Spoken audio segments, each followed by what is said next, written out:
Brothers and sisters all around the world, it is I, Comrade Zero, speaking to you from underground in America once again. It pleases Comrade Zero greatly that Time magazine gave protesters the award of Man of the Year, or Thing of the Year, or Object of the Year, or Idea of the Year. No doubt protesters from the Middle East with the so-called Arab Spring, all the way here to the United States with uprisings that started in Wisconsin and are now have spread everywhere through the Occupy movement. It gladdens my heart that we are continuing these protests, even with inclement weather and often public indifference. Of course, people on Fox News audibly groaned. I wish we could have played the clip for you. Audibly groaned when they announced that Time magazine had named protesters their Man of the Year. They truly sounded dispirited, and in fact even one person, whose name I can't remember, but one person actually equated Time magazine naming protesters Man of the Year with their decision to name Adolf Hitler Man of the Year back in the 1930s. Brothers and sisters, comrades everywhere, if this sort of thing doesn't show you the dividing line and who the enemy is more clearly, to equate a movement, a democratic movement for people looking for freedom, fighting oppression, fighting for their rights, equating it with a fascist dictator, you know who your enemy is. This is a problem with the so-called 99% movement because there's a lot of people who hold that reactionary position. I don't think we're ever going to be able to get those people on our side no matter what we do. So we have to fight for the people we can get on our side, because their side equates us with authoritarian dictatorships, which of course is madness. I also applaud the West Coast protesters, which did their best to shut down West Coast ports during the past week. But one thing truly dispirited me about it. The fact that they were having to block often trucks and vehicles operated by union drivers. Now those people were left with a great deal of conflict between the fact that I'm sure some of those drivers sided with the protesters, but at the same time were angry with the protesters because they couldn't do their job. Now Karl Marx warned us about this. He warned about trade unionism.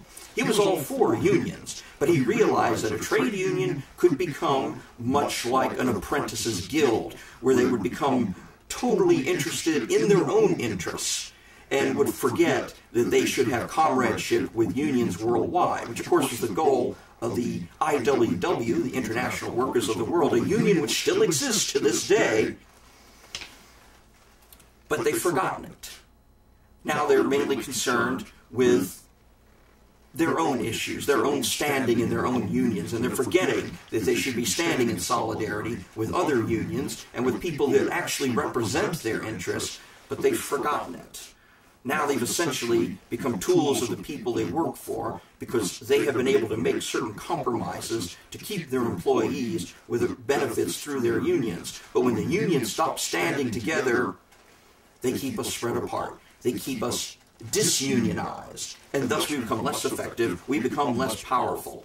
There must be a way that we can continue to do these protests, the way that we can do these attempts to block or occupy, to slow down business, so that the damage actually gets to where it's supposed to and not hurting even our brothers who are driving the trucks, who may not fully understand or have fully grasped the situation that they're caught in. On the other hand, maybe they do fully understand, and they're caught between their need for livelihood and their desire for social justice.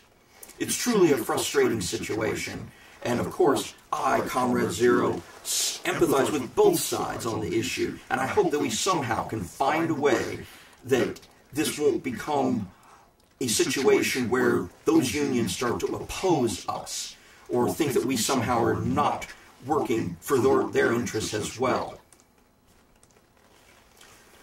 I found an interesting speech recently. It was given by Leon Trotsky, the great Russian revolutionary leader. And several passages I thought were very affecting. And I am going to close my speaking session with you today with excerpts from this speech. And I quote, Look, you were a slave. You were nothing, and now you have become everything. You must rise high. You must learn. You must become the master of all life. The misfortune of women is that they are not allowed to rise mentally, to study, to develop. There are many spiritual values, lofty and beautiful. There are the sciences and the arts. All this is inaccessible to many of the toilers because workers and peasants are compelled to live like convicts, chained to their wheelbarrow. Their thought, their consciousness, their feelings must be freed.